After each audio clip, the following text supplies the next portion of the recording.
So good morning everyone. So today we will deal with the right against exploitation, which is basically in article 23 and 24 of the Indian Constitution.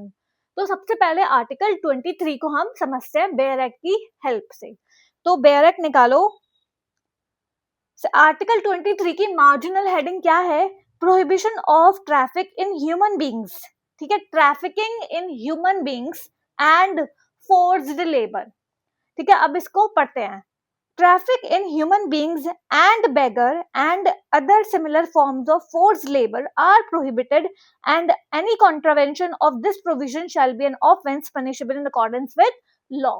तो underline करोगे आप यहाँ पे किस किस चीज को? Traffic in human beings and bagger and other similar forms of forced labour. तो बेसिकली जो हमारा आर्टिकल 23 है, इट प्रोहिबिट्स 3 प्रैक्टिसेस. ये 3 प्रैक्टिसेस को प्रोहिबिट करता है. वो कौन कौन सी 3 प्रैक्टिसेस है जो मैंने अभी आपको बेयर एक्ट में अंडरलाइन करवाई? पहला है ट्रैफिक इन ह्यूमन बींग्स. सबसे मेन चीज तो यही है ना, ट्रैफिक इन ह्यूमन बींग्स. और इसको हमने किया कैसे है? पार्लियामेंट कौन सा एक्ट लेके आई है जिससे हमने ट्रैफिकिंग इन ह्यूमन बींग्स को प्रिवेंट करने के लिए कुछ एक्ट लेके आई थी पार्लियामेंट. उसका नाम क्या है? Immoral traffic prevention act 1956. ठीक है. दूसरी क्या चीज है जो आर्टिकल 23 प्रोहिबिट करता है? वो है बैगर. जैसे कि वर्क करवाना किसी से विदाउट एनी रेम्यूनरेशन. ठीक है, किसी से काम करवाना और उसे कोई रेम्यूनरेशन नहीं देना. Third is forced labour. Forced labour मतलब कि जिससे हम कम, मतलब मिनिमम वेजेस से, जो मिनिमम वेजेस होती हैं उनसे भी कम पैसे देके और उनसे काम करवाएं. So that will be the forced labour. ठीक है. तो अच्छा, अब इससे रिलेटेड कुछ केस लॉज हैं. ठीक है, यही केस लॉज बस आपको पढ़ने, और इनसे अलग आपको कोई केस लॉ नहीं पढ़ना. First is People's Union for Democratic Rights versus Union of India 1982. और ये केस मैंने आपको पहले भी अपनी क्लासेस में बहुत बार कोट किया है, क्योंकि बहुत इंपॉर्टेंट केस है. और इसको फेमसली किस नाम से जाना जाता है? Asiad workers case. This case is famously known as Asiad Workers Case. ठीक है. So सुप्रीम कोर्ट ने इस केस में क्या बोला कि सुप्रीम कोर्ट ने यही बोला कि एक लाइन है. ठीक है, ये क्या है? Minimum wage. This is minimum wage. अगर कोई आपको इससे कम, मान लो इससे कम यहाँ पे ये पे कर रहा है, so this will be known as a forced labour. ठीक है. सुप्रीम कोर्ट ने इस केस में फोर्स्ड लेबर की डेफिनेशन बताई कि एक मिनिमम वेज से कम पैसे देना. अगर कोई एम्प्लॉयर किसी पर्सन को मिनिमम वेज से कम पैसे दे रहा है, मिनिमम वेज से कम रेम्यूनरेशन दे रहा है, तो that will amount to the forced labour. Now the second case is Dina versus Union of India 1983. Pre oriented case law है, बहुत बार प्री में पूछ लिया जाता है. इस केस में सुप्रीम कोर्ट क्या बोलता है दीना वर्सेस यूनियन ऑफ इंडिया 1983 के केस में कि जैसे प्रिजनर्स होते हैं. अब मान लो मेरे को किसी से कम पैसों में काम करवाना है, तो मैं किसी प्रिजनर को उठा के ले आऊं. ठीक है, और मैं, मतलब कोई भी गवर्नमेंट हो मान लो, ठीक है, वो किसी प्रिजनर को उठा के ले आए और उसमें कम पैसों में काम करवाए, सो दैट विल, वो क्या बोला जाएगा? वो भी आ जाएगा आपका फोर्स्ड लेबर की डेफिनेशन में. ठीक है. किसी भी प्रिजनर, तो इसी केस में सुप्रीम कोर्ट ने यही बोला कि आप किसी भी प्रिजनर से कम पैसों में, मिनिमम वेज से, उस और लो में काम नहीं करवा सकते. That will amount to the forced labour and it is violative of article 23 of the Indian constitution. Now the next case is, ये भी इंपॉर्टेंट केस है, जिसका नाम है बंधुआ Mukti Morcha versus Union of India 1984. बंधुआ Mukti Morcha versus Union of India 1984. इस केस में सुप्रीम कोर्ट ने ये बोला कि जो भी फोर्सली लेबर करवाते हैं किसी पर्सन से, उनको हम क्या कहते हैं? क्या और कहते हैं? Bonded labour. ठीक है, उनको हम क्या कहते हैं? Bonded labour.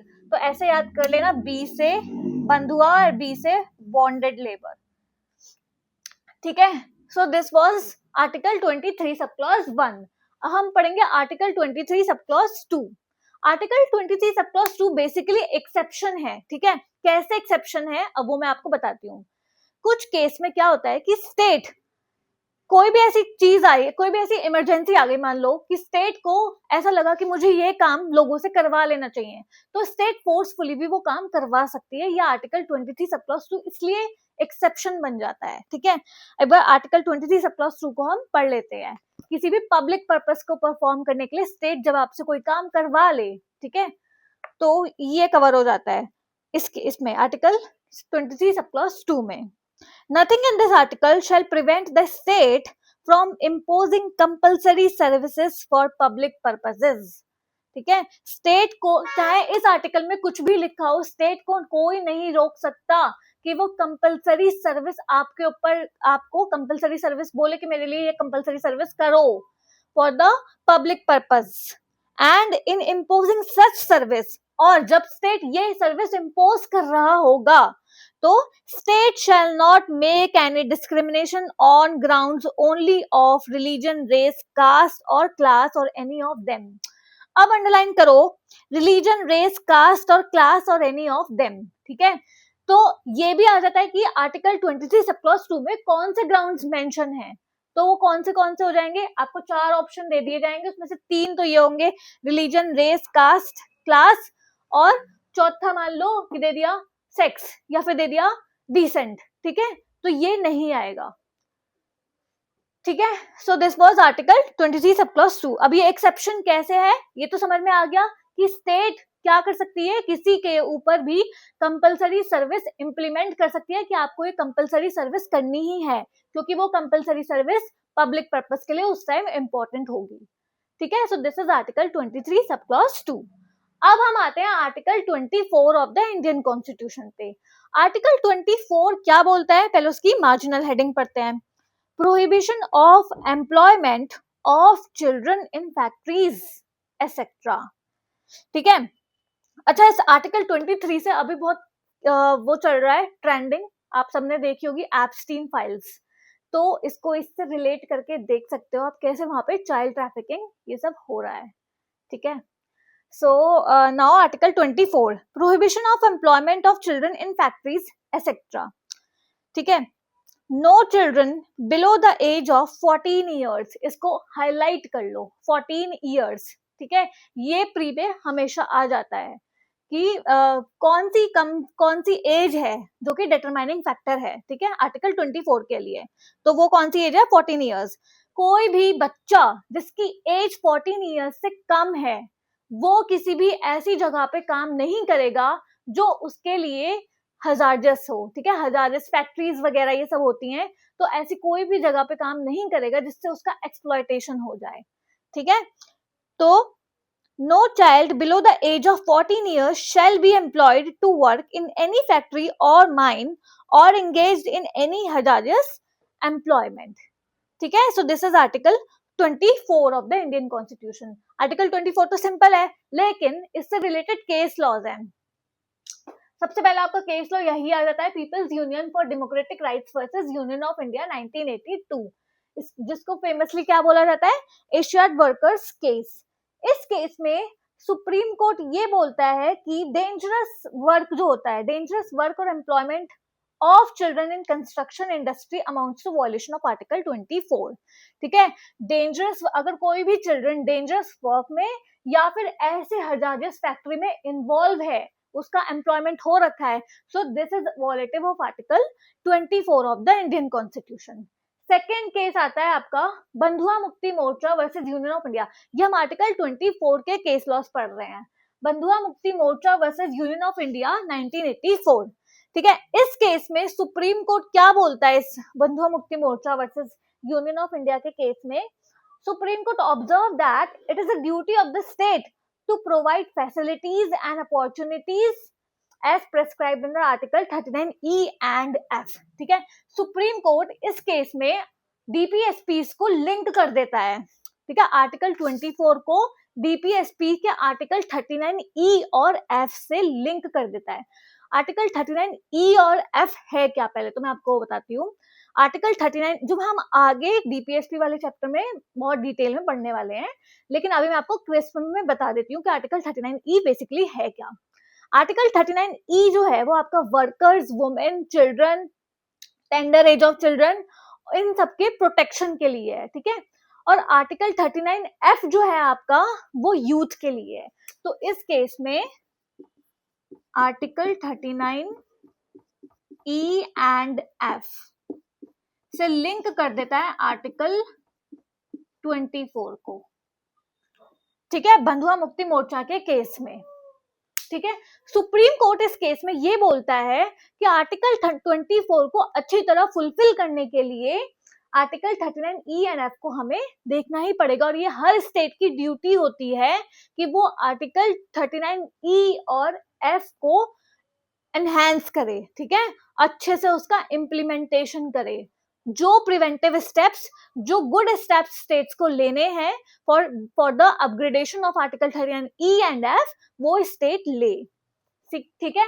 और एक इंपॉर्टेंट केस जो कि आर्टिकल 24 में आ जाता है वो केस है MC Mehta versus state of Tamil Nadu 1997। MC Mehta versus state of Tamil Nadu 1997, इस केस के बारे में आप सब लोगों ने सुन ही रखा होगा, ठीक है। इस केस में सुप्रीम कोर्ट ये बोलता है कि children below the age of 14 can not be employed in any hazardous industry, mines और एनी प्लेस ऑफ वर्क, ठीक है। इस केस में सुप्रीम कोर्ट ये बोलता है कि चिल्ड्रन जिनकी एज 14 ईयर्स से कम है, वो किसी, ऐसा नहीं बोल रहा है ये आर्टिकल कि उनको एम्प्लॉयमेंट करना ही नहीं चाहिए, मतलब उनको चिल्ड्रन को एम्प्लॉयमेंट करना ही नहीं चाहिए। लेकिन सुप्रीम कोर्ट बस ये बोल रहा है कि हजार्डस फैक्ट्री या फिर माइंस या फिर ऐसे रिलेटेड वर्क्स में जो हजार्डस हो, जिनका नेचर हजार्डस हो, उनमें चिल्ड्रन का एम्प्लॉयमेंट नहीं होना चाहिए। That would be the violative of article 24, ठीक है। So this was held in MC Mehta versus State of Tamil Nadu 1997। बहुत इंपॉर्टेंट केस लॉ है ये आर्टिकल 24 का, ठीक है। वैसे आपने MC मेहता का आपने सुन ही रखा होगा, इन्वायरमेंटल केसेस में अधिकतर हर जगह MC मेहता ही होता है, ठीक है। और सुप्रीम कोर्ट ने इस केस में और क्या बोला, सुप्रीम कोर्ट ने इस केस में गाइडलाइंस प्रोवाइड करी for the economic, social and humanitarian rights of millions of children, ठीक है। इस केस में गाइडलाइंस भी दी सुप्रीम कोर्ट ने for the protection of children.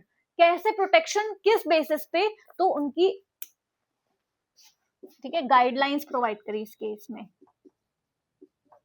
किस बेसिस पे गाइडलाइंस प्रोवाइड करी, economic, social and educational,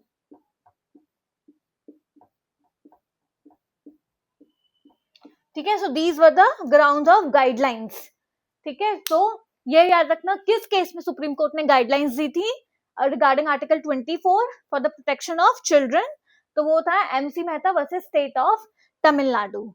so this is all about article 23 and 24। बहुत छोटा सा है, बस इतना कर लेना जितना मैंने पढ़ाया है, उससे और ज्यादा करने की कोई जरूरत नहीं है। क्वेश्चन आने होंगे तो इसमें से ही आएंगे बस, ठीक है। सो ये हमारा राइट अगेंस्ट एक्सप्लॉयटेशन खत्म होता है। सो नेक्स्ट क्लास में हम नेक्स्ट राइट पे आ जाएंगे। तब तक के लिए थैंक यू। वीडियो को लाइक कर देना और फॉलो कर लेना लॉ विद्या को।